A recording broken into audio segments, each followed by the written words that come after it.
Yep, a good-looking person. Like, Kirby, you is such a snack. All right, tripping. This whole game is like a whole thing of things Bill should never say.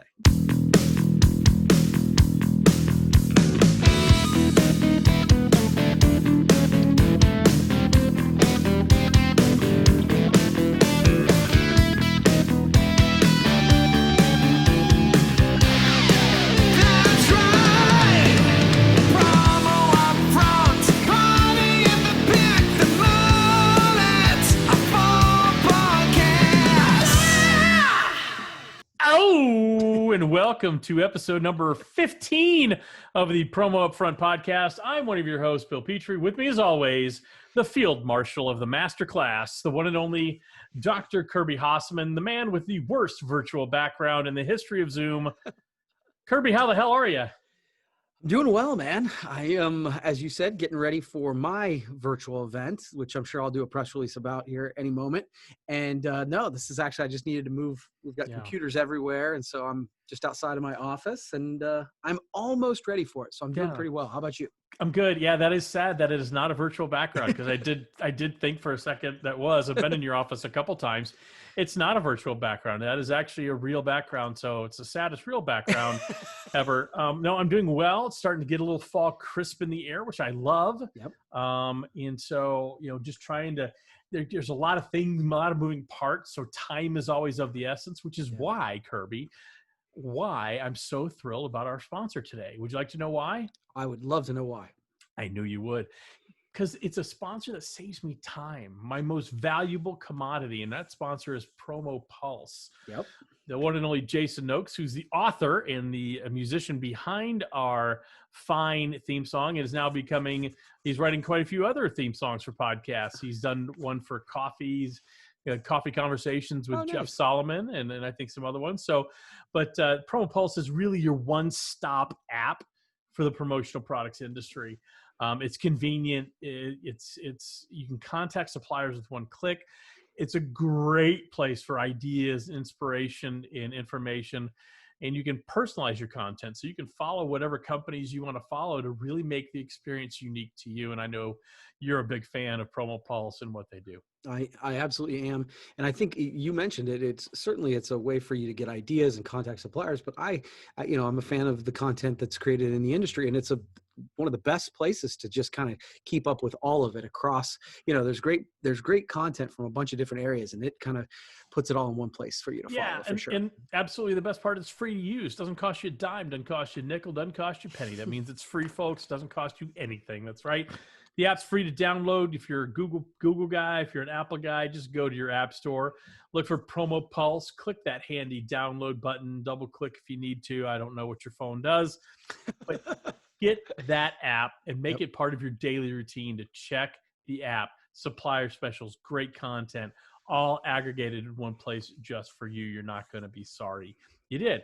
Now, Kirby, I want to thank you. It's a very busy week for you. I want to thank you for having the courage to do this podcast with me.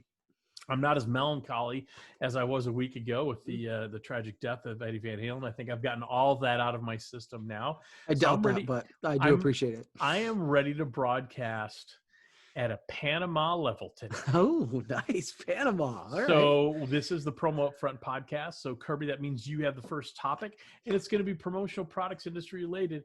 Why don't you go ahead and hit me with that podcast topic right now? Okay. Well, a couple weeks ago, I forget how many weeks ago it was because, everything since March has been one big blur.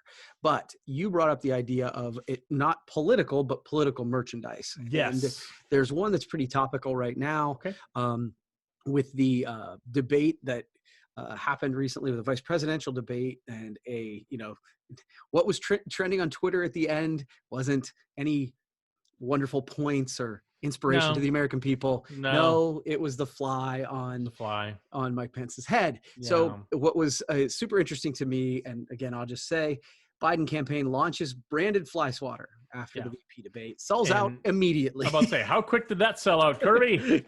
I love the line written. It said, if you want to kill a fly, you have to be quick. Like Karate Kid quick. Oh. And then it goes out that the speed at which that, I love it. The idea that they created this, it sold out really quickly. I wanted to know sort of your take on just rolling with it. I love how both political campaigns, again, not a political discussion, this is a merchandise discussion. I love how both campaigns are really seizing on the power of our medium to not only get their message out there, but to do it so quickly with such velocity. Really impressive. And so both campaigns have some pretty sharp people working for them. The fact that they did that, I watched the debate and I have my own thoughts about that, which I'll keep to myself. Although I will say that Mike Pence kind of looks like an undead pilgrim, but I'll leave that alone. He's an odd looking chap, isn't he? But that's not a political comment. That's just a Bill Petrie comment. Has nothing to do with political parties or anything like that. He's just kind of an undead pilgrim. But I thought, it was funny because I watched the debate and I saw the fly land on his head. And I remember thinking 4 years ago when Hillary Clinton was debating Donald Trump, there was a fly on her head as well. There was also a fly. Okay. I'm really thinking, what's the deal with the fly? And all this. And I kept waiting for someone to come out and try to shoo it away. But man, that thing hung in there for like a good 50 seconds. I mean, longer than any fly I've been around, like during a barbecue and hot dogs and all that. I mean, that fly just decided, I'm camping out. I'm getting some airtime. Yeah. But again, with the merchandise part of it, I thought it was a genius move by the Biden campaign. I think it's smart. Yeah. Well, they said they sold 35,000 fly swatters in 24 hours. So that's pretty impressive. It reminds me. Go ahead. Raise your hand if you'd like to be the distributor that handles that account. Yeah. No kidding.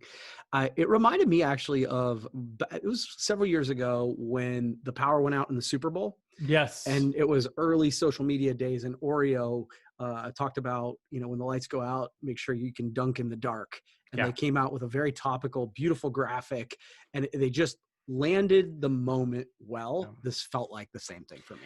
I agree. And again, not political, but just genius. Yeah. It's just, wouldn't matter if it came from the Trump campaign. It's genius stuff. You got to capitalize on it. Good topic, Kirby. Way to kick us off. Kirby, busy week this week. This is Leadership Development Workshop Week, which for those of you not in the know, generally every year, in October, regional leaders from every regional association congregate in Dallas for a 2.5 to 3.5 day event at a convention at a large hotel that houses everybody, usually about 150 people. Obviously, with COVID-19, it can't happen this year. I'm on the RAC board. I'm actually the immediate past president. So I, along with Rena Wells from Webb, we're in charge of planning LDW this year. We decided, obviously, to do it virtually, but we're actually opening it up to everyone who is on a regional board. Normally, it's somewhere between 3 and 5. So now we're actually doubling it in size. So it's available to about 300 people. I believe we have 235 pre-registered for it. But we are going virtual, and it's going to be my first time behind the scenes at a virtual event. We're using kind of a combination of Hopin, which I know is the platform you're using for your masterclass, which is this coming Thursday, or if you're listening to this, it was yesterday, and it was awesome. Man, I got to tell you, those speakers blew me away. Still processing my notes, or I'd get a little more detail. Anyway, but so we're using Hopin, so I've learned how to do that a little bit. And then we're also using Zoom for I'm doing a virtual bartending, where I'm going to have a bar set up in here and do some things like that. I wanted to ask you, do you feel like, because I feel like the virtual events are getting better. I feel like we're learning as we go. How do we maximize the technology and the platform to really connect with people? And I think we're doing that better. I think we're getting better at it. Yeah, I think it's a combination, right? It's a combination of the platforms getting better. Mm-hmm. You think about it, Uber Conference, which was a platform that we used, and then it became Zoom, and then it was, all of the Google, there's a bunch of them out there, but they've gotten better. Hopin, I actually think from a user experience perspective is really good. It's really interesting. I like it a lot. Yeah. Back end, I'm not sure learning. from an administrator perspective, it's easy. No, agreed. But I think that's true of any platform that's complex. I used to say that about Infusionsoft. It was like, it can do so many things. And because it can do so many things, it can be confusing to put together. No question. And I think that's true. But from a user perspective, it's super simple. You just log in and go, and so I think, number one, the platforms have gotten better. And I think, just as we have evolved and gotten a little bit better at what virtual events look like, the behavior, what should we wear? What should the background be? I should mute my microphone when I go to the toilet, whatever. Like it's one of those things that I think we, over the last 6 months, have had to embrace technology that many of us were like, screw that noise, I'll never do it. Right. Now we're doing it every day. And so I think all of that come together means if we allow it, a virtual event can be still be really cool. It can. And one of the cool things we did for LDW is we shipped every registrant a box that they're going to open on day one. And it's pertaining to a lot of the events on day one. And so I thought that was really cool. Again, trying to do that. Actually, I have your masterclass box right over here. I haven't even opened it yet because I don't know when I'm supposed to. When am I supposed to open it? Oh, we can do it today if you want. Maybe we'll do a live unboxing. Yeah, we'll find out. Yeah, actually, you should. You should. Right now? We'll do it after. No, we'll do it after the party in the back. Okay, sounds good. Okay, that's good tease. Okay, good. That's right. And speaking of good tease, you know what? What time fit? Are we done with that topic? I think we're done with that topic. Yeah. I think we're at the time of the party, or not the party in the back. You know what? It's the product of the week. Okay. That's what it is. I'm all over the map because I'm so excited. I get to open a box. Exactly. See what a virtual event can do, people? I'm excited to open a box. You should. So one of my favorite things in our industry, one of my favorite promotional products, a lot of people go for the t-shirt, and I love the t-shirt. Mm-hmm. But because I'm balding, Kirby, I love the hat. Okay. So today we're going to talk about this hat. This is from Outdoor Cap. See, it's got the cool Brand of 8 logo right there, nice. Courtesy of our friend Jenny Quinn Straub. Nice. And it's the OC 771. It's the black and charcoal ultimate trucker hat. And I love a trucker hat because it's lightweight. It doesn't get hot. So I love a hat with a mesh backing. Mm-hmm. And then I just love how clean this is. In fact, I'm putting it on. I don't care. I'm putting it on for the remainder of the podcast. Look at that fit. Got a nice curve to it. So I look like a real Brand of 8 Billy right now. Very impressive. Very impressive. Good choice, my friend. Actually, I do love this hat. And I'm a huge fan of any hat. Yep. You can ask Kirby. If I don't think I'm doing a Zoom call, working from home, I'm generally wearing a lid of some sort. So this is going to be one of my go-tos. So I actually really love this. It's a good choice. Good choice, my friend. Thank you. And Outdoor Cap, I have great I've had good luck with working with them on a lot of projects. So yeah, they're a great company. So it's funny. I want to go to my next topic because it relates to yours, the last one. And one of the things I had said was, and I didn't know you were going to bring up LDW, but I'm working on this masterclass. You are. So we're, kind of from a virtual perspective. And I have said that there are a couple of things that everyone should do in their life. Okay. Mm-hmm. Everyone, I believe, should be a waiter or waitress. Okay. At some point in their life, they should do that because it gives you a totally different perspective.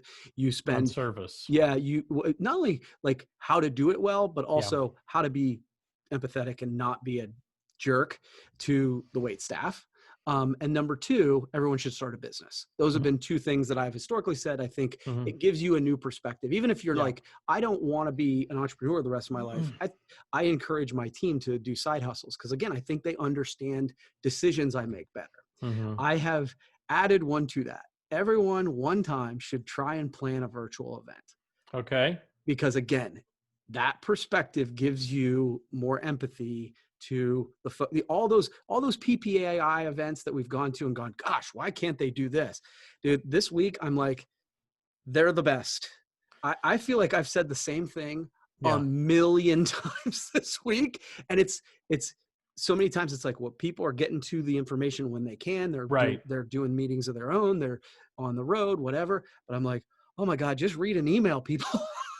So I'm going to add to that. Okay. I think whether it's either everybody should plan an event of some sort, whether it's virtual or in person.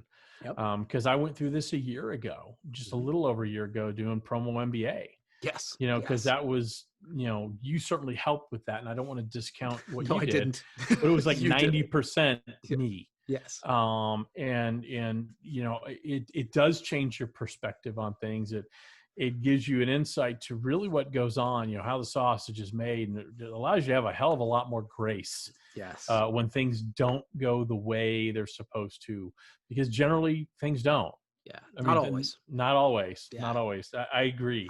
Yeah. I've never been a waiter or waitress, but I have worked in fast food. I did deliver hamburgers on a bicycle in college. Yeah. So does that qualify? It totally does, because again, you have to have that face-to-face interaction. Like, and again, my wife and I were both a waiter and waitress in college. Yeah. Like, oh my gosh, I tip well, people. That's that's just Well, that's what it boils down to. I do too. Yeah. I do too. All right, Kirby. Okay. Have you seen this thing between UCLA, the University of California at Los Angeles, versus Under Armour? Are you familiar with this? I've headline read this, so tell All me. right. Feel free to tell me. So essentially in 2016, Under Armour entered an agreement, I think, for like 25 years with UCLA to pay a ridiculous amount of money to outfit all of their sports with Under Armour gear and sponsor so on and so forth. Well, they've pulled out of that agreement. Under Armour has pulled out of that agreement with $200 million left on the agreement. Basically, they're saying due to COVID-19, due to the pandemic. Okay. Basically, their attorneys are saying it's a force majeure situation, which means, you know, it's a catastrophic event that is not allowing us to fulfill the contract. You know, the contract can't be fulfilled by either party. So no one's at fault. It's just a catastrophic event. We're taking our $200 million and going home. Well, UCLA is saying that Under Armour is deciding that the contract was just too expensive, and they're using the pandemic as an excuse to back out.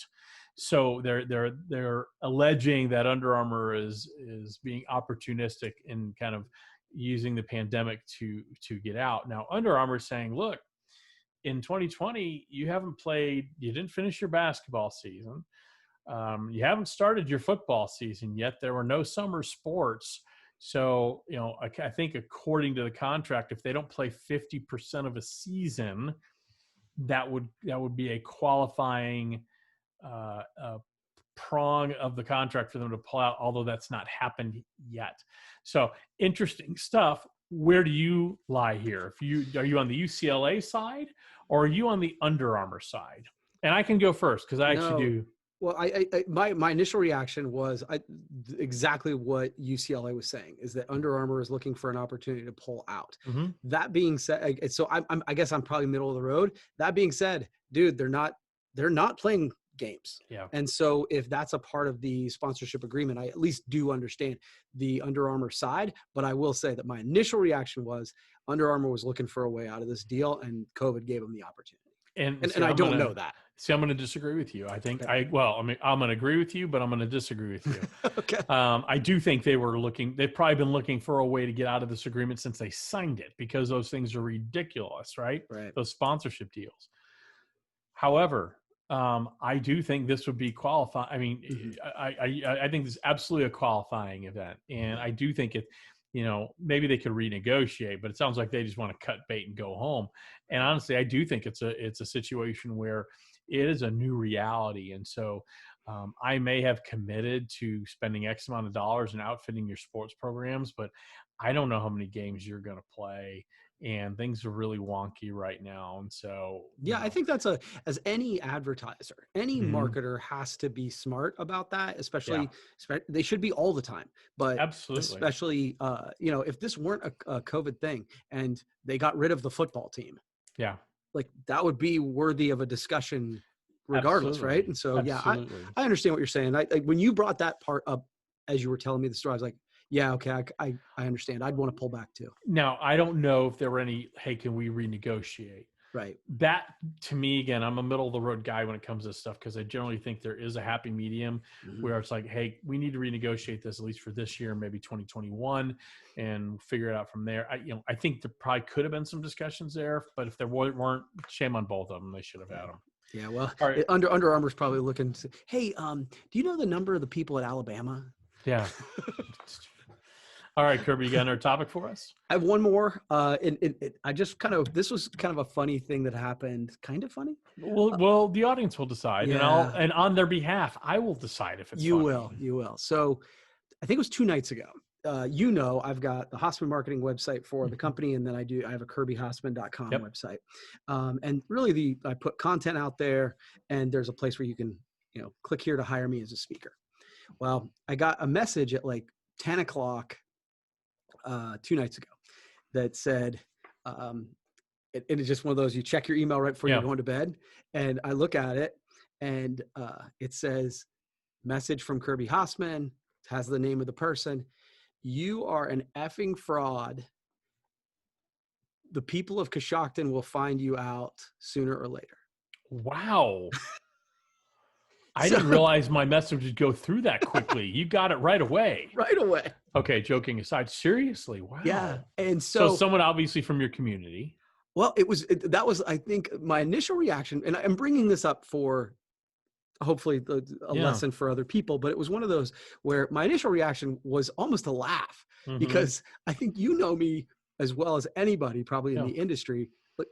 I'm about as me as I get. Right. Like, there are many people who put out their words, video, podcasts, and tell a pretty authentic opinion of what I think more than I do. And so it was just like, but the lizard brain does make you go down a rabbit hole. Well, sure. Here's what I would tell you.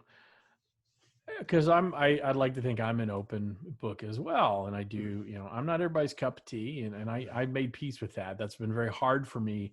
Yeah. Because I'm not wired that way. Sure. I've got to rewire myself to just, I'm not everybody's cup of tea. And I know there are people who think I'm a fraud and can't stand me and think I'm full of shit and all of that. And so be it. I've made, like I said, I've made peace with that. And the way I've made to a degree, Yeah. And again, both of us, right? Yeah, to a degree. But the way I've made peace with it to a degree is realizing that a lot of times that authenticity, that unbridled honesty, and that, seemingly fearless, because there is fear involved, but that seemingly fearless of putting yourself out there constantly is very threatening to people. It's a very threatening thing. And so, we love in this country to build people up just so we can tear them down and build them back up again, it seems like. And so I don't know how you go to bed right away after getting a message like that. My brain would have been doing some mental gymnastics for about 2 hours. Seriously, it would have been. I'm like, what did I do? My first thought would be, what have I done? And who did I do it to? And how do I apologize? Right. Because that's always my default when that stuff happens. Well, it is really funny because my natural reaction was, again, just to be like, fraud. I mean, you may not like me, but fraud, I don't get. Right. But then, I was like, truly your lizard brain kicks in, and I really was going, okay, who have I made mad recently? What could I do? All that sort of thing. And then you're like, all right, you got that to say? Yeah, no, I get it. Let's see me out on the court square. Well, it's like you go through the stages of grief, right? You went through the stages of anger. Yeah, that's right. So no, that's interesting. So you almost get punished for being yourself. Yeah, but I think that the sort of the lesson I was trying to get through is just to go, look, we all, even though I think I'm really pretty comfortable in my own skin and all that sort of thing, somebody says that to you, it is your natural reaction to second guessing yourself. And I was thinking about it all night. And so I would wake up at 3 a.m. thinking about it. And I think that's natural. And so it is. And hopefully Amy will let you know why she sent that at some point. I don't know. All right, Kirby, I think we're at the time of this podcast. We need to play a little game. Oh, I'm looking forward to it. Got a brand new game for you. This is, so nervous. You should be. I have 17-year-old twin boys. They'll be 18 in 10 days. Wow. All right. And so they're in Gen Z. They're squarely in Gen Z. And so when I thought they have this weird habit of abbreviating things. Oh, God. Words. Because I'm going to suck at this. So what we're going to do is I'm going to give you the abbreviations. You're going to tell me both the definition, and then I'd like you to use it in a sentence, okay? Oh man. We're gonna start off easy. We're gonna start off super easy. Why the face? Okay. Okay. AF. As fuck. Yes, and can you use that in a sentence, please? I think that there's a great campaign out there called Promo AF. Okay, that's perfect. Kirby, you're killing it already. I've got high hopes here. Are you ready for And we immediately have to make this a PG-13 podcast. Yeah. Boy, I've gotten some good use out of that label. Obvi. Obvious. Okay. And use that in a game. You use obvi in a sentence, please. Oh, God. I would never use that in a sentence. I'll do it for you then. Kirby hates this game. Obvi. Okay. I do like this. All right. And I've got sentences for each one. If you like good. So why don't we do this? You go ahead and tell me what it means. I'll use it in a sentence. We'll do it that way. Totes. Oh, like totally. Yeah, short for totally. I'm totes enjoying this game. I bet you are. Salty. Yeah. So I'm trying to think of the right definition. It's just like kind of coming at you a little bit with a little attitude, a little salty. Yeah, bitter, jealous, irritated. Yeah. Bill is just salty because Kirby doesn't understand why Eddie Van Halen was so great.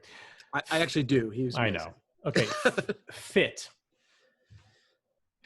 Yeah, I got nothing on that one. That's Fit. short. That's short for outfit.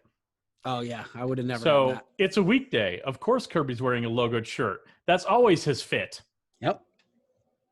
Okay. Sure. Za. Pizza. Yeah. I'm hungry, bruh. Let's order some za.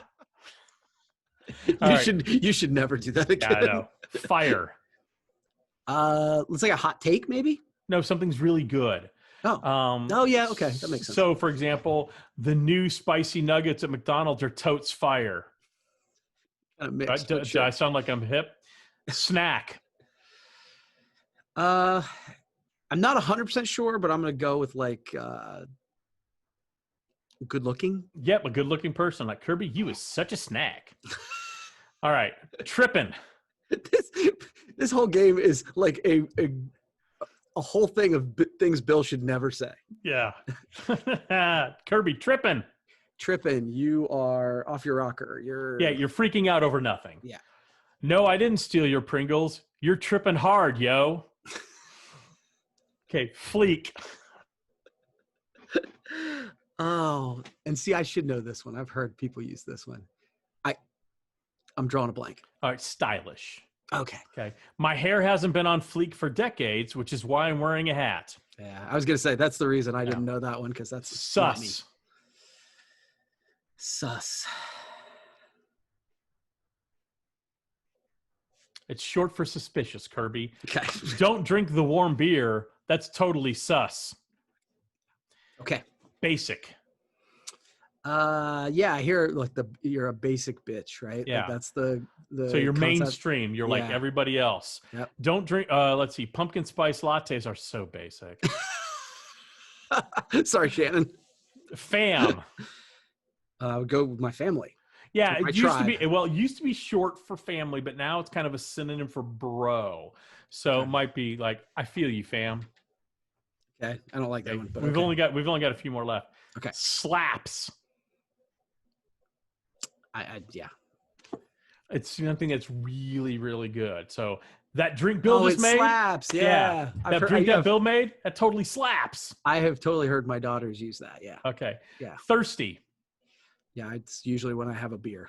Okay. No, desperate for attention and approval, especially on social media. I probably follow that. This is good that two 46-year-old white men are doing this. I'm 50, almost 51. Why are you so thirsty about your post on social, yo? 2 more. Extra. Oh, so that you're just like over the top. Yeah, very perfect. Over the top. Bill is so extra. He always has to have a sauce on the side. Yeah, actually, my daughters will say, I'm so extra. Okay. Last one. Gucci. Oh, it's like good. Yeah, good of high quality. The Promo UPFront podcast is super Gucci. Yeah, and bougie. Bougie. Kirby, I'm impressed. I'm super impressed. In fact, I think you totes made that section fire. I slapped. And you slapped, and I'm not tripping, yo. Essentially, every sentence ends in yo. Is that right? Well, for days. That's one of mine. Awesome. But you know what never ends, Kirby? This game. No, it's over. That game's over. But what never ends is the ability to use an app to get all of your information that you need for the industry. Promo Pulse is here. Thank you to Jason Noakes for creating that and sharing it with the world. Free to download on the Google Play Store, on the Apple iTunes Store. You can totally totes download it. And that app is slaps. It is fire AF. And you can it totally slaps. And it's not extra. It's not basic. It's just Gucci. Poor Jason. Actually, it is convenient. You can contact suppliers with one click. You can get content from not just suppliers, but thought leaders and PPAI and ASI. I know you have content on there, so do I. And so, honestly, you should download it. Now, Kirby, do you really want me to open this masterclass thing right now on the podcast, or no? Yeah, no, bring it. Mainly just for the T-shirt. Please entertain everybody while I take my headphones off and get the box. Okay. So essentially, if people signed up for our masterclass, the first 100 people, we sent them a box, and in it were some branded items from our suppliers. But one of the things that we included with just a few of the folks was a T-shirt. And so most people got a branded T-shirt. Mm-hmm. Yep. Okay. Bill got a special T-shirt. Oh, and so that's the reason. So I'm gonna try to do this in front of the camera. Please do not hurt yourself. Oh, I can't hurt myself. Oh, this has disaster written all over it. No, I've done this many times. Gonna open up the bottom here. Ow! Just kidding. That's just your open to the podcast. Okay.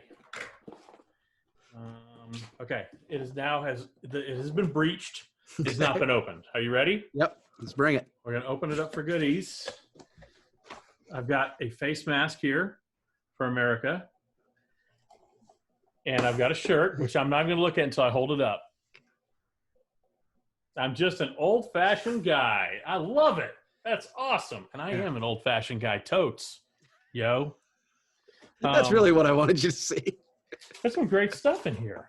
Thanks, man. See, even in the world of promo, two old guys can be jaded about stuff and get excited about a box of goodies. Yeah, absolutely. Love it. Well, Kirby, as always, a pleasure doing this podcast with you. Hopefully we actually make it to episode 16 next week. All right, buddy. Thanks a lot. That's